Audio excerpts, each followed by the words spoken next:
Olá, meus amigos. Vamos agora entrando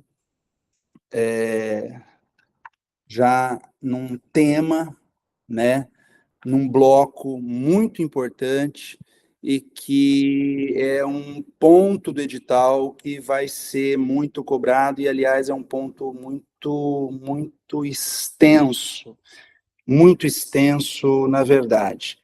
Esse é o nosso oitavo bloco, o nosso oitavo ponto, que diz respeito aos direitos humanos dos povos indígenas e das comunidades tradicionais. Esse tema é o tema realmente que, dentro do tema das minorias e grupos vulneráveis, é o tema que o ENAM escolheu para ser cobrado na prova. Então, imaginem, veja que minorias e grupos vulneráveis já são um tema que eu tenho certeza que todas essas minorias e grupos vulneráveis vão ser cobrados na prova verdadeira da magistratura. Eu falo verdadeira porque é a prova da magistratura, né? O ENAM é a prova prévia. Então, aqui no edital não cobrou direitos humanos das crianças e adolescentes, direitos humanos das pessoas com deficiência, direitos humanos das mulheres, direitos humanos da comunidade LGBTQIA+,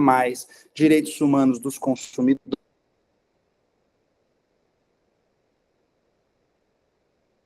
direitos humanos dos das pessoas em situação de rua. Não. Todas as minorias, né, são estudadas, né? Lá no curso de Direitos Humanos, no livro da frente, tem todas as minorias e grupos vulneráveis, todas, uma por uma, explicando quais são os instrumentos internacionais. Aqui não vou falar disso.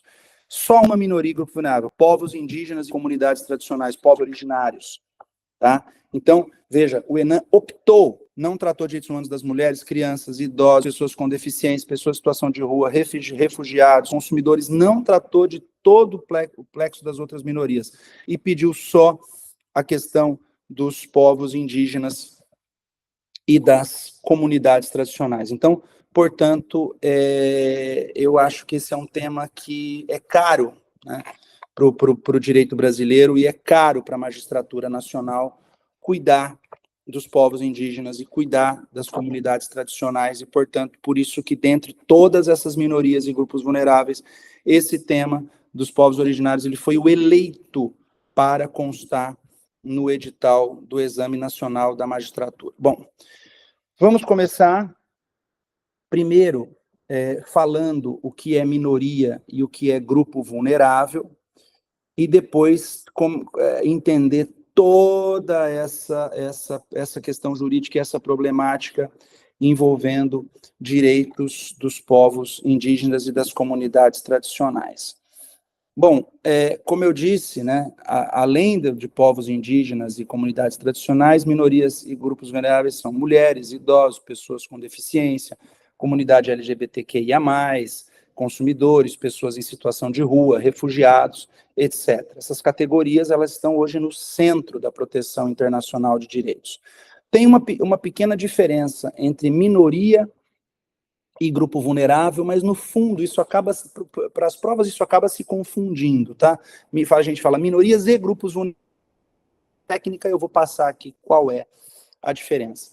Minorias é o grupo de pessoas que não tem a mesma representação política que os demais cidadãos, ou que sofreram histórica e crônica violação e discriminação por guardarem neles características da sua personalidade, como etnia, nacionalidade, língua, religião, condição pessoal, que difere de uma grande maioria. Então, eu sou uma minoria. Então, por exemplo, se eu estou num país que fala determinado idioma e eu tenho um outro idioma, eu tenho uma outra religião, eu sou uma minoria, eu tenho uma outra etnia ali dentro daquele povo, eu sou um grupo étnico diferente, eu sou uma minoria dentro, não obstante eu ter nascido ali e eu ter aquela nacionalidade, né?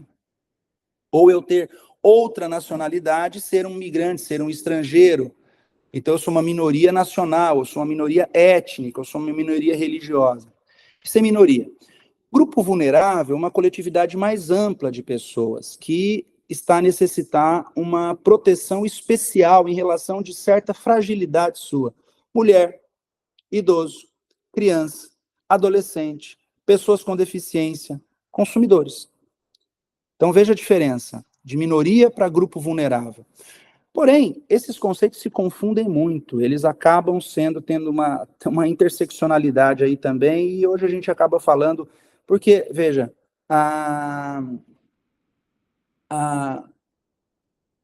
as pessoas com deficiência, para dar o exemplo, elas são minoria, é um grupo minoritário, e é um grupo vulnerável também, né? Mulher não é minoria, mas é um grupo vulnerável, né?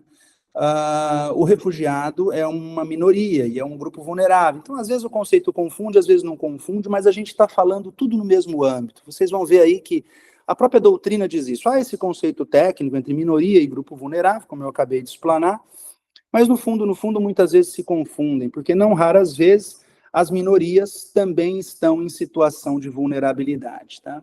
Então, esse estudo dos direitos humanos das minorias e dos grupos vulneráveis, ele é uma exceção àquele princípio da igualdade formal, porque ele consagra, no fundo, a igualdade material. Se eu sou diferente, eu tenho que conseguir materialmente ser igual, porque essa matéria reconhece essas particularidades de cada pessoa envolvida numa dada situação jurídica. Então, assim, todos os que detêm características singulares ou que necessitam de proteção especial, eles passam a merecer o devido amparo da ordem jurídica, especialmente por meio dessas chamadas discriminações positivas e das chamadas ações afirmativas, que são capazes de igualá-los a essas demais pessoas.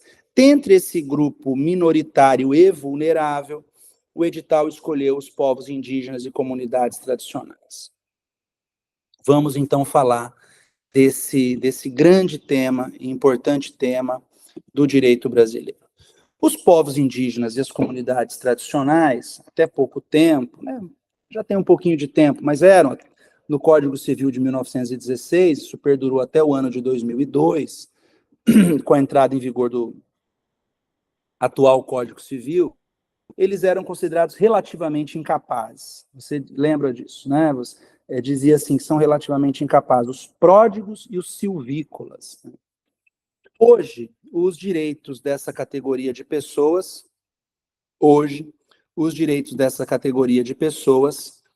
eles têm galgado um espaço importantíssimo no direito internacional contemporâneo, no direito internacional dos direitos humanos, que provém desses inúmeros tratados e convenções de direitos humanos incorporados ao direito brasileiro.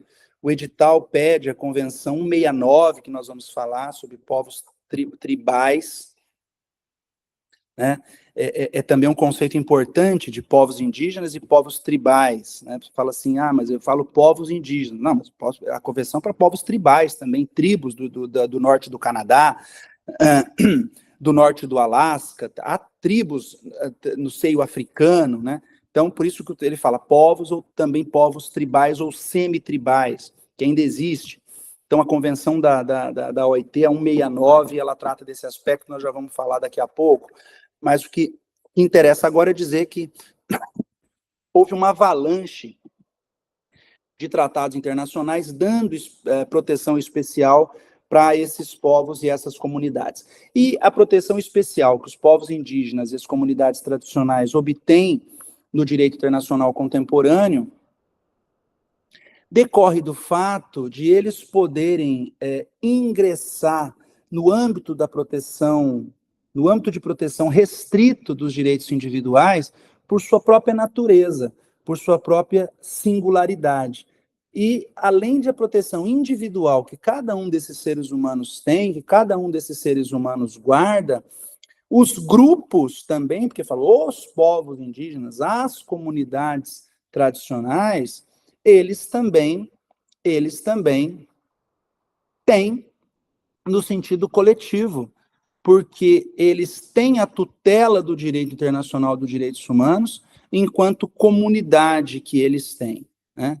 E lembrem que o direito constitucional brasileiro, juntamente com outras várias constituições, a Constituição canadense de 82, por exemplo, prevê, a Constituição da Guatemala de 85 prevê, a Constituição da Nicarágua de 87, ela se afina a esse movimento de multiconstitucionalismo, de constitucionalismo multicultural.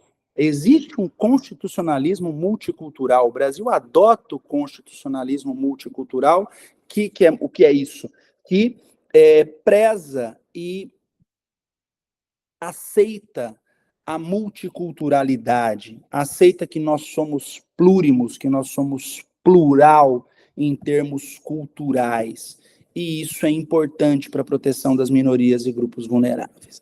Bom, entrando particularmente no tema, vamos entender o conceito de povos indígenas e comunidades tradicionais. Também a gente fala junto, povos indígenas e comunidades tradicionais, mas existe uma diferenciação técnica que merece ser falada. Povos indígenas são grupos étnicos que habitam um determinado território desde antes das invasões ou das colonizações, como, por exemplo, no Brasil.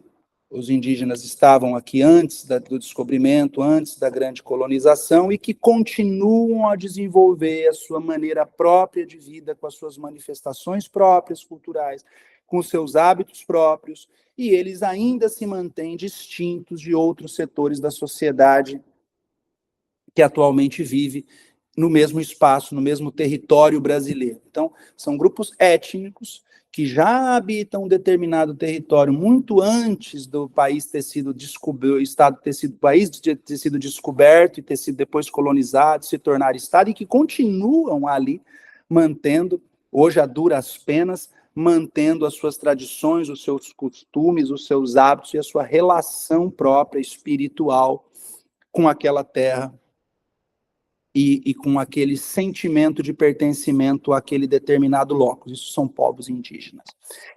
Comunidades tradicionais, por sua vez, é um outro conceito. São grupos, eu diria, culturalmente diferenciados e que possuem formas próprias de organização e que ocupam e usam os territórios e recursos naturais como condição para sua própria reprodução cultural, social, religiosa, ancestral, econômica. Então, além dos povos indígenas, que também guardam essas características, aqui nós encontramos os quilombolas, os seringueiros, os pescadores artesanais, os sertanejos, os ciganos, geraizeiros e tantas outras comunidades tradicionais. São grupos culturalmente diferenciados.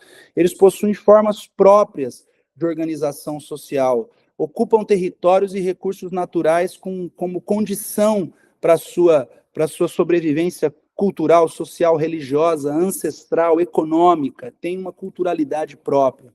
Então, no direito internacional dos direitos humanos, tanto os povos indígenas quanto as comunidades tradicionais têm essa proteção, guardam essa proteção, e que nós vamos estudar. Bom, quais são os instrumentos internacionais, quais são os tratados internacionais que protegem esse grupo de pessoas, essa coletividade de pessoas, povos indígenas e comunidades tradicionais? O primeiro tratado, é bom frisar a data, 1965. 1965, a Convenção Internacional sobre a Eliminação de Todas as Formas de Discriminação Racial.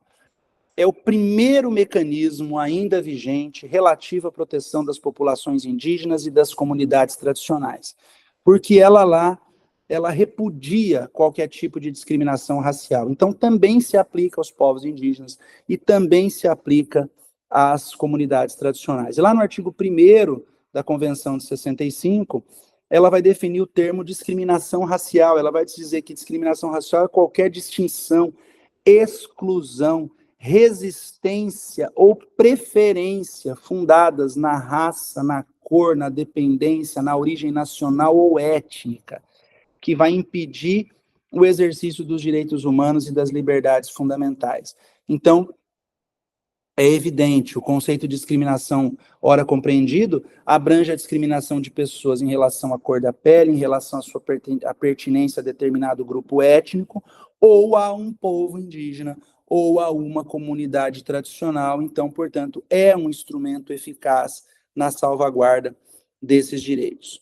O primeiro instrumento destinado a tutelar a relação indígena com os demais componentes da comunidade nacional foi a Convenção 107 da OIT. E essa convenção, nós vamos falar dela, ela restou superada pela Convenção 169 da OIT sobre povos tribais ou semitribais, que é a convenção substitutiva. Então, existiam duas convenções da OIT, a 107 e a 169. O concurso quer saber das duas. A 107 era primária, ela não reconhecia o povo indígena como autônomo. E ela dizia assim, ele tem que se integrar à coletividade em que ele pertence ao Estado. Não, eu não tenho que me integrar nada, eu sou indígena e eu quero manter as minhas próprias condições culturais, eu quero continuar vivendo segundo o meu costume, segundo a minha cultura, segundo o meu meio, o meu modo de viver, segundo aquilo, segundo a minha ancestralidade. Não tem que se integrar, é uma visão integracionista. Então, Convenção 107 da OIT, visão integracionista, absolutamente superada, absolutamente fora de contexto, né? Não tem sentido em falar em integracionismo. E a Convenção 169 vem, então, para aceitar essa sociedade pluriétnica. Fala, não, ele não tem que se integrar nada ao branco, por exemplo. Não, ele tem que continuar sendo com as suas características, ele tem que continuar exercendo a sua maneira de viver, o seu modus vivendi, segundo a sua ancestralidade, segundo a sua espiritualidade, segundo a sua cultura e segundo os seus costumes, né? Então, a Convenção 107, de 1957, ela teve essa pencha, né? Ela é de 57, foi ratificada em 65 pelo Brasil. Ela visava garantir proteção integral a esses grupos populacionais nativos e outros grupos tribais ou vivendo de tal forma em países independentes. E a época da elaboração da Convenção 107, é verdade, vigorava aquela acepção, estava em voga aquela acepção, aquele conceito que entendia que os povos indígenas e as populações tribais ou semitribais estavam num momento, vejam o que ela dizia, de desenvolvimento inferior à civilização não indígena. No fundo, estava dizendo aos brancos, essa é que é a verdade. Essa é que é a verdade. Olha a discriminação que existia aí. Isso na década de 50. Então, mesmo a OIT, com a magnitude que tem a Organização Internacional do Trabalho, aquele momento histórico ainda não se pensavam nas outras consequências que viriam no direito internacional dos direitos humanos no futuro. Então, tinha essa acepção, tinha esse conceito na década de 50. Isso veio na Convenção 107, de que essas populações tribais, semitribais, no seu estágio de desenvolvimento, encontravam-se atrasados em relação ao desenvolvimento da civilização não indígena, ou seja, tinha um desenvolvimento inferior à civilização não indígena e que, aos poucos, vejam, iria assimilando o conhecimento e o desenvolvimento da população não indígena e, finalmente, chegariam à civilidade. Ora, olha o conceito da Convenção 107, né? Desenvolver o indígena que estava num estágio de desenvolvimento inferior e que, aos poucos, essas comunidades autóctones se integrariam e se assimilariam a essa cultura e modo de vida civilizado. É por esse motivo que a Convenção 107 assegurava a proteção dos grupos aborígenes até o momento em que eles estiverem plenamente integrados à comunidade nacional e negava suas manifestações culturais. Então, segundo essa lógica, para a Convenção 107, aos índios não era garantido o direito de permanecer índios, mas era garantido apenas o direito de evoluírem, entre aspas, e pertencerem à comunidade nacional dos países em que vivessem. Isso está no artigo 1º e 2º da Convenção. Né? Realmente, hoje isso é considerado um escândalo e houve, vamos resumir aqui a história, uma ruptura com essa visão integracionista, isso foi rompido, isso foi totalmente quebrado, isso foi jogado para trás, né? Por essa falta de lógica do ponto de vista da ética da humanidade, da axiologia, dos valores, né? E a OIT reconheceu a importância de se fazer uma outra convenção, de se elaborar um outro tratado internacional, e assim foi feito, verdadeiramente assim foi feito, e veio à luz, então, a chamada Convenção 169, que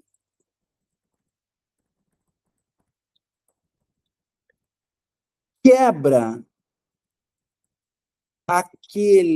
aquela teoria integracionista prevista na Convenção 107 e compreende o povo indígena e as comunidades tradicionais como sendo povos,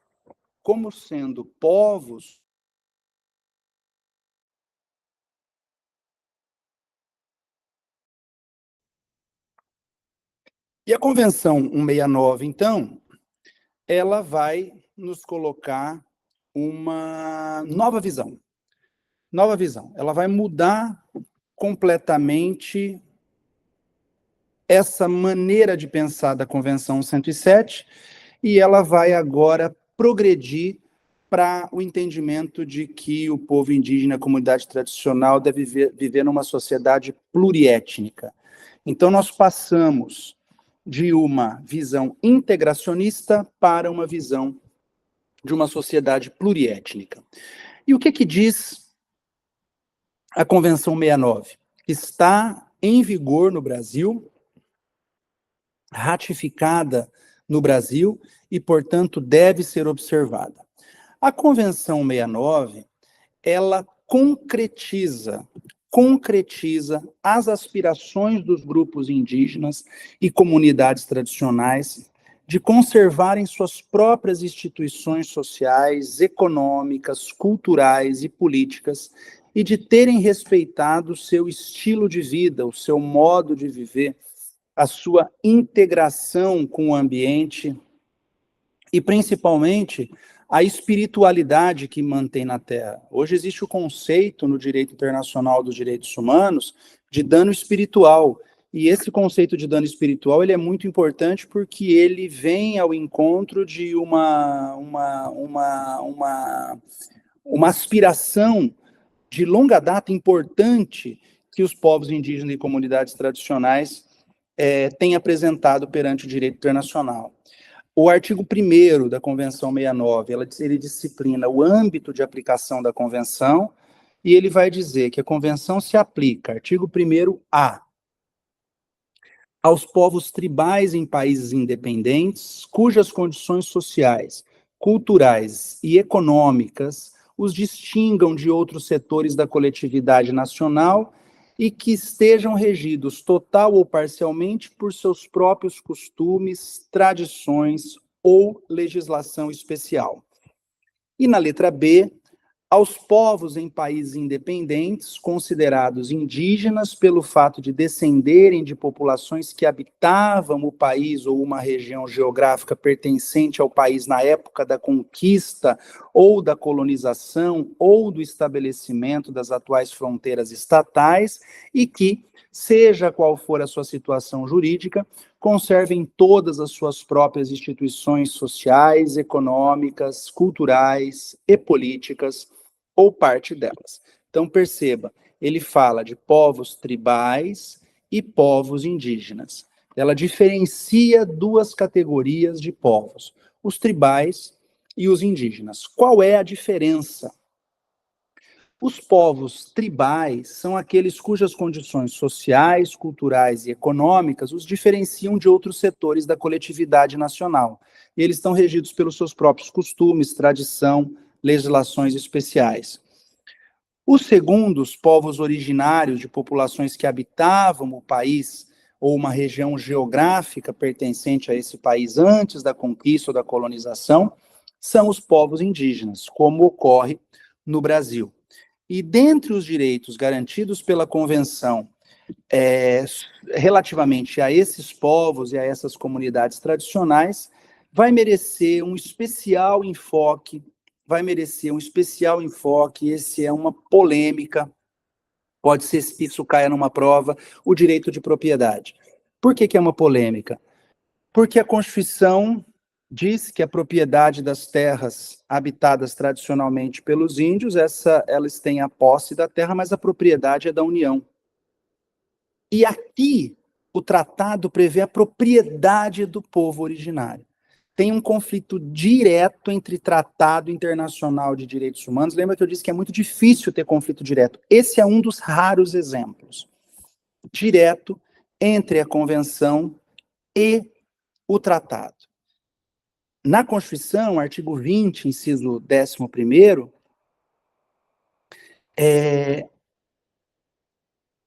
as terras habitadas pelos índios, permanentemente utilizadas para sua atividade produtiva, são bens da União. São bens da União.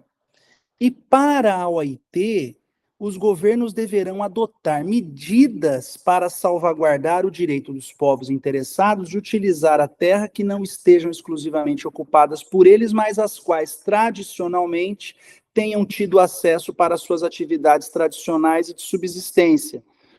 E diz assim, bem como medidas que sejam necessárias para garantir a proteção efetiva dos seus direitos de propriedade e posse. Além da posse, a propriedade. Então, a Convenção preceitua que a propriedade dessas terras é dos povos originários. E a Constituição brasileira não. Insere as terras ocupadas tradicionalmente pelos índios, por eles habitada em caráter permanente, utilizada para sua atividade produtiva, entre os bens da União. E aí, então, vem uma antinomia interessante entre o Tratado Internacional de Direitos Humanos e a Constituição. E, por fim, é necessário dizer que a Organização Internacional do Trabalho, a OIT, tem um papel preponderante na supervisão e monitoramento do cumprimento da Convenção pelos Estados-partes, especialmente pela impossibilidade na estrutura da OIT de os povos indígenas enviarem diretamente peritos, experts, à comissão de peritos na aplicação da Convenção ou recomendação, né?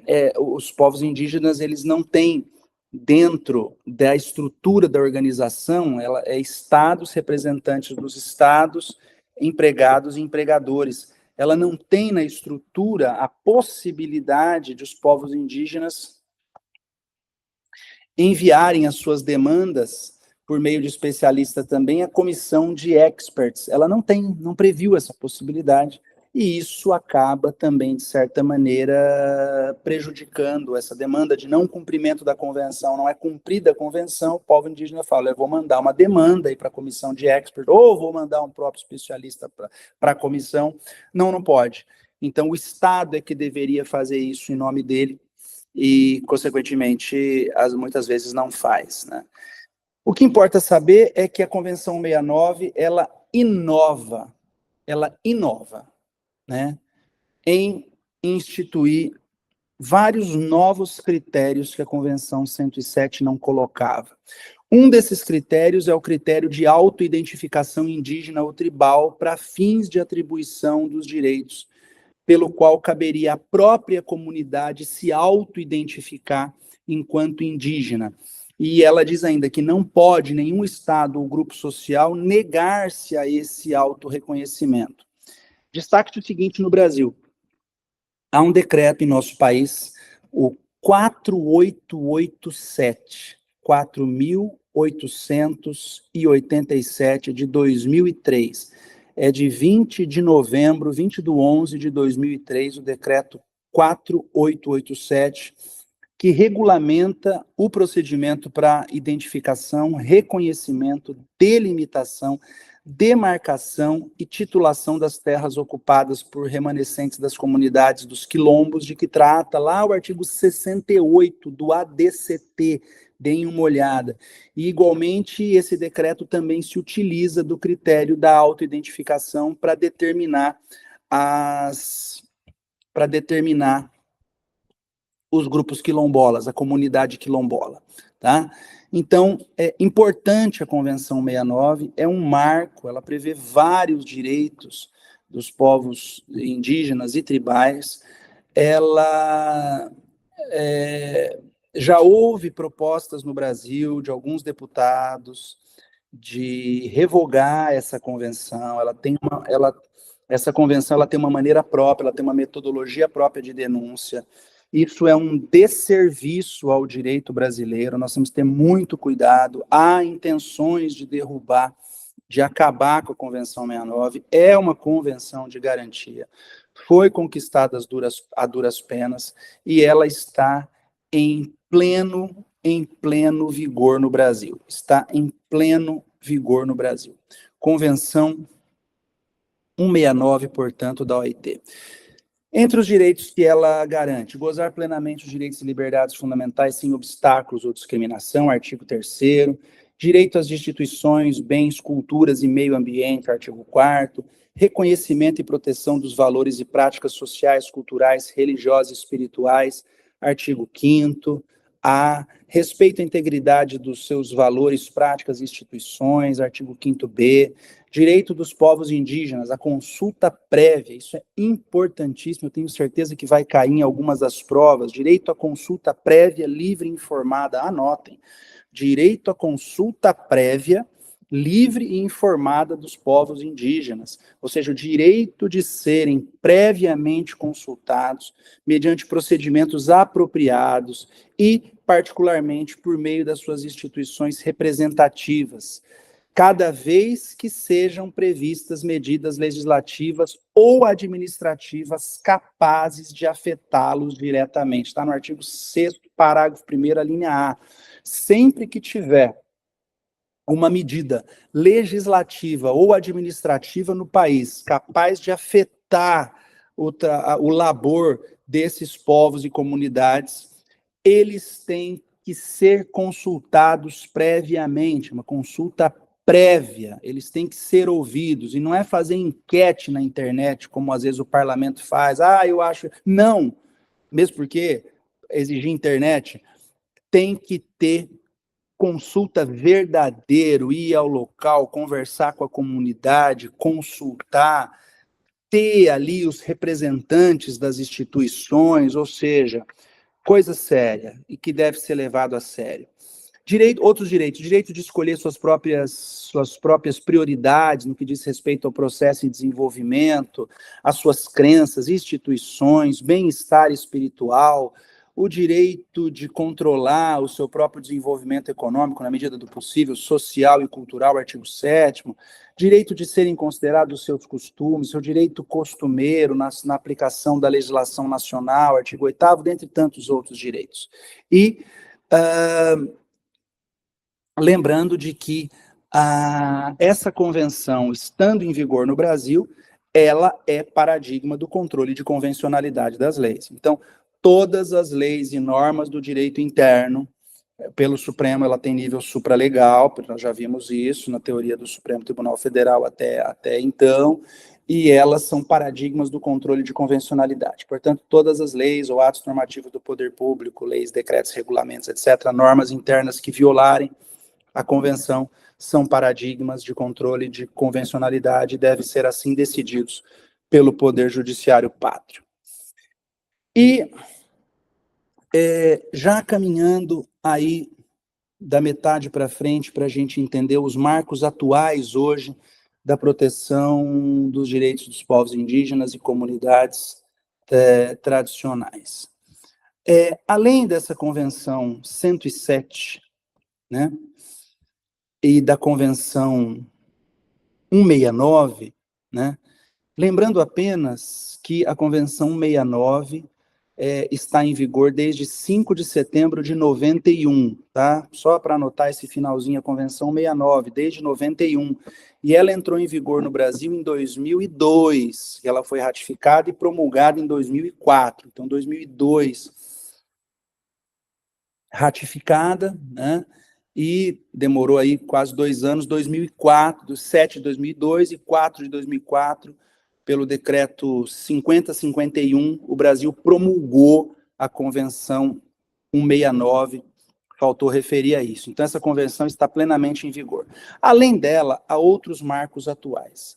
Há uma convenção internacional e uma declaração internacional, 2005, 2007. Qual é a convenção? Convenção sobre a proteção e promoção da diversidade das expressões culturais. Convenção sobre a proteção da diversidade, proteção e promoção da diversidade das expressões culturais, 2005. E a famosa Declaração das Nações Unidas sobre os Direitos dos Povos Indígenas, 2007. Declaração das Nações Unidas sobre os Direitos dos Povos Indígenas, 2007. Então, no plano da ONU, portanto, nesse plano onusiano, no sistema onusiano das Nações Unidas, nós temos, então, esse importante tratado internacional, que é a Convenção de Proteção e Promoção da Diversidade das Expressões Culturais, que foi adotado pela Unesco em 2005.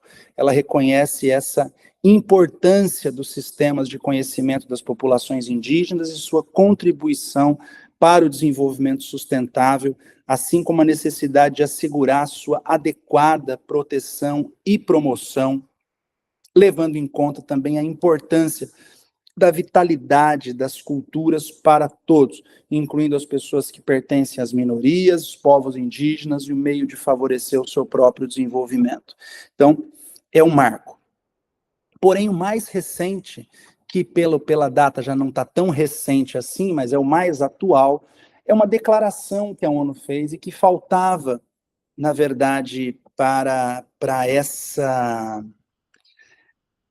ter essa garantia completa em nível global, a Declaração da ONU sobre os Direitos dos Povos Indígenas, de 13 de setembro de 2007, e que garante lá no seu artigo 1º o direito ao desfrute pleno de todos os direitos humanos e liberdades fundamentais reconhecidos pela Carta da ONU, pela Declaração Universal e por outros tratados. É uma declaração que vai afirmar que os povos indígenas e comunidades também, eles são livres e iguais a todos os demais povos e pessoas. Não tem essa de integrar, de virar civilização, são iguais a todos os demais povos e pessoas. E eles devem ter o seu direito garantido a não serem objeto de nenhuma discriminação no exercício dos seus direitos que esteja fundada nessa origem ou nessa identidade indígena. Ela assegura uma gama ampla de direitos e garantias, uma gama amplíssima de direitos e garantias, direitos civis, econômicos, sociais, políticos, culturais, e apesar de ela ser uma norma não vinculante, porque ela não é como o outro, que é um tratado internacional, veja, que é a Convenção para a Proteção e Promoção da Diversidade, a Convenção 69, a Convenção, esses são tratados que são assinados, aprovados pelo Congresso, ratificados, são tratados ou adotados no âmbito da OIT, passa pelo parlamento, é ratificado, promulgado, publicado, etc. Aqui é uma declaração da ONU, né?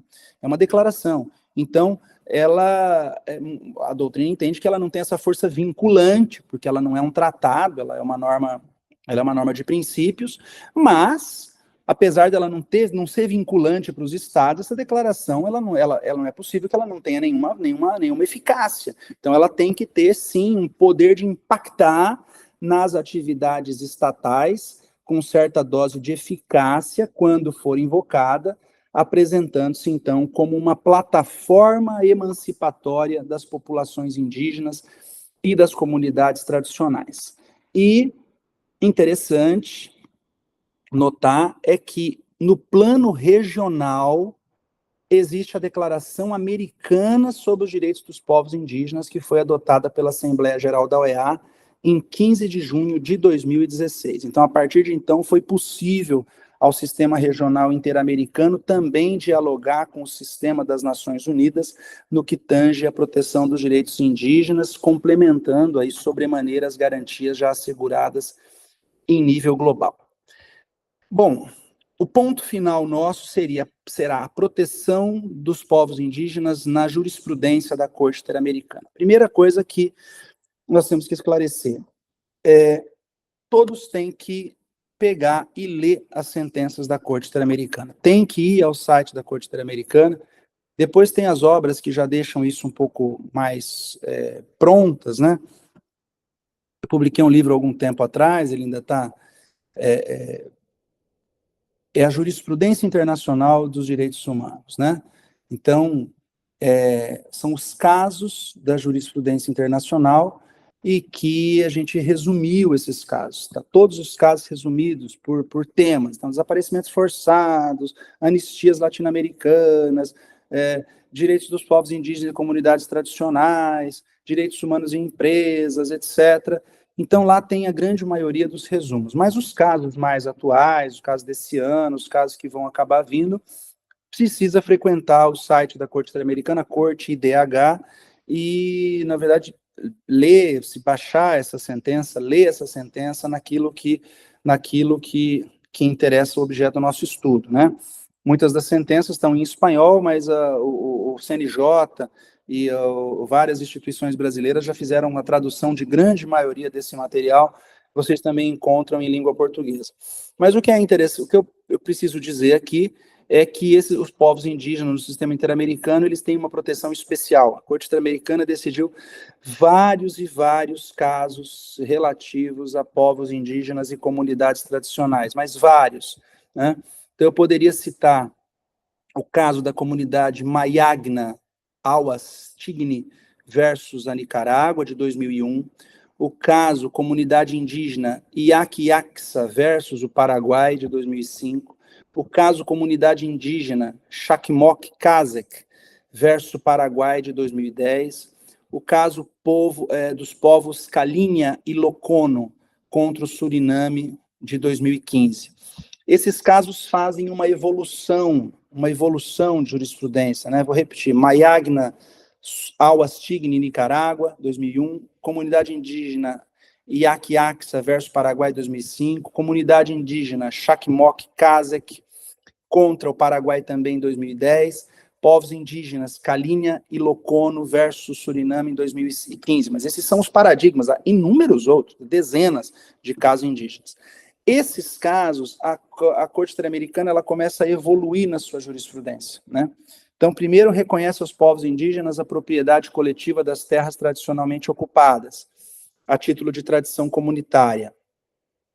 Que para a Corte existe entre os indígenas uma tradição comunitária sobre uma forma comunal da propriedade coletiva da terra fortíssima, no sentido de que o pertencimento desta terra não se centra no indivíduo, mas no grupo ou na comunidade. Então, a Corte entendeu que a terra não é uma mera questão de posse indígena, mas é um elemento material e espiritual para que ele possa viver espiritualmente naquele ambiente, naquela terra. Não é simplesmente ele ter a posse, é um meio espiritual também de sobrevivência. Isso ela vai evoluindo. Isso foi no caso comunidade Mayagna Awastigni versus Nicarágua. Depois, nesse caso, comunidade indígena Iaquiaxa versus Paraguai, a Corte entendeu que para os povos indígenas é uma questão, a questão que estava debatendo era a saúde. A saúde é um conceito de compreensão coletiva e, sendo assim, o desligamento da interação que eles mantêm com a terra é capaz de causar prejuízos à saúde do grupo. Desligar, tirar o índio da terra, causa um problema de saúde no seio do grupo. Perceba que ela vai evoluindo na sua jurisprudência. E aí, então, importante esse entendimento, né, de que essa relação dos povos indígenas com seus territórios tradicionais e com os recursos que ali se encontram são um elemento integrante da sua própria vida, dessa cosmovisão que envolve religiosidade, que envolve identidade cultural e assim por diante. Ali, então, estava no caso o direito à saúde, o direito à alimentação, acesso à água limpa, impactuam de maneira aguda essa existência. No outro caso, no caso comunidade indígena Chacmoc-Kazakh versus o Paraguai, a Corte decidiu que devem ser assegurados às comunidades indígenas direitos especiais à luz das suas particularidades, costumes e tradições e das suas vulnerabilidades.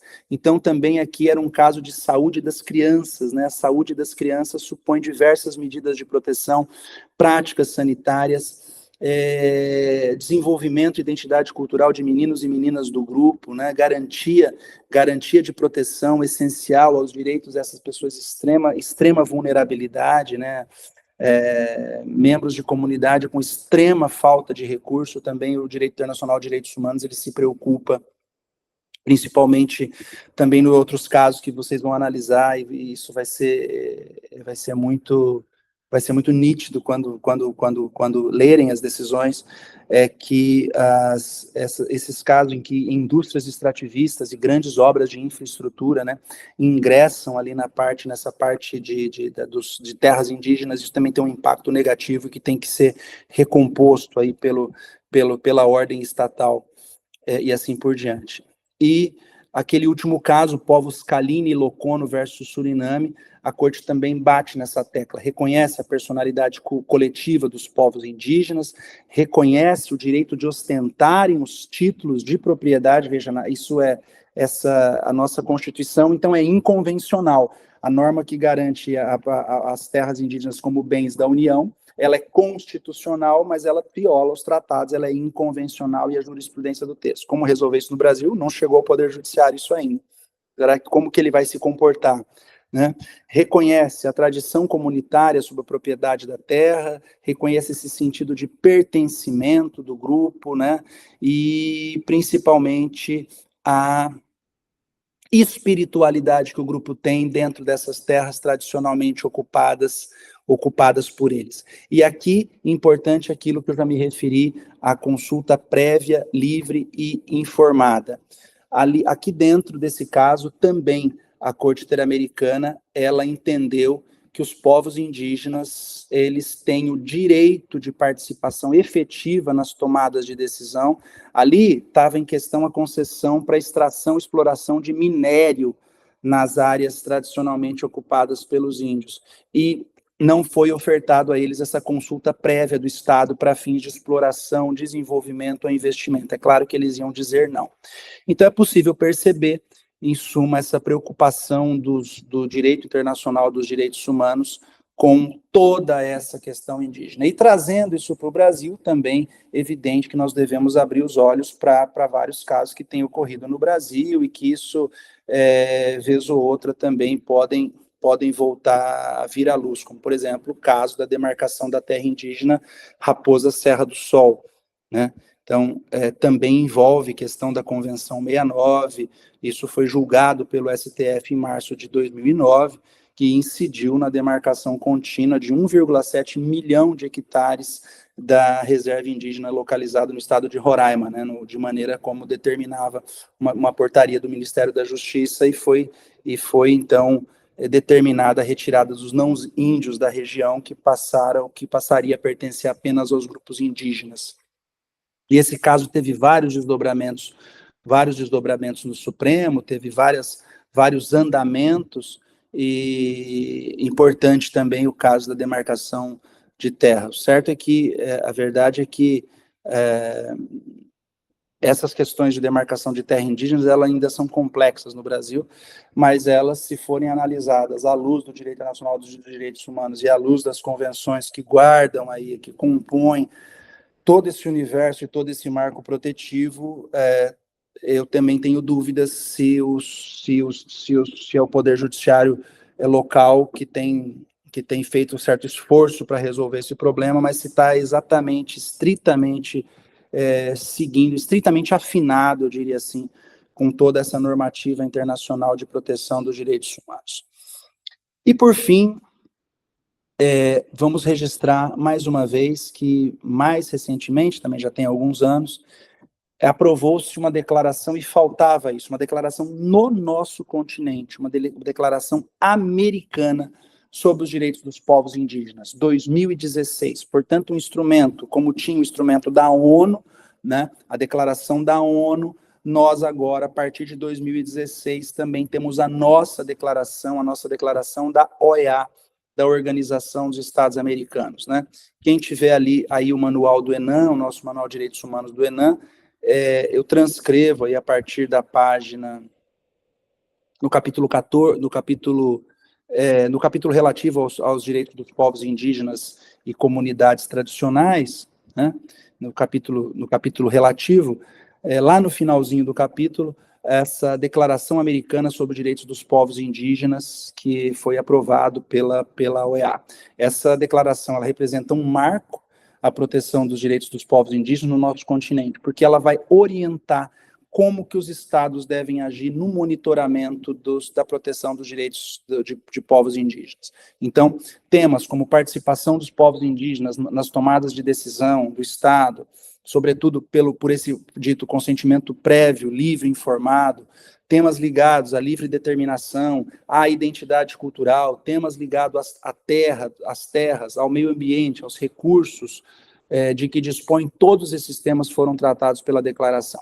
E o critério adotado pelo instrumento para determinar os sujeitos de direito protegidos, também gravem, é aquele da autoidentificação. O que é isso?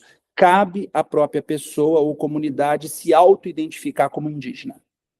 Autoidentificação. Então, como decorrência, a declaração ela exige dos estados que respeite o direito à autoidentificação como indígena de forma individual, coletiva, segundo essas práticas que são desenvolvidas por esses povos e comunidades.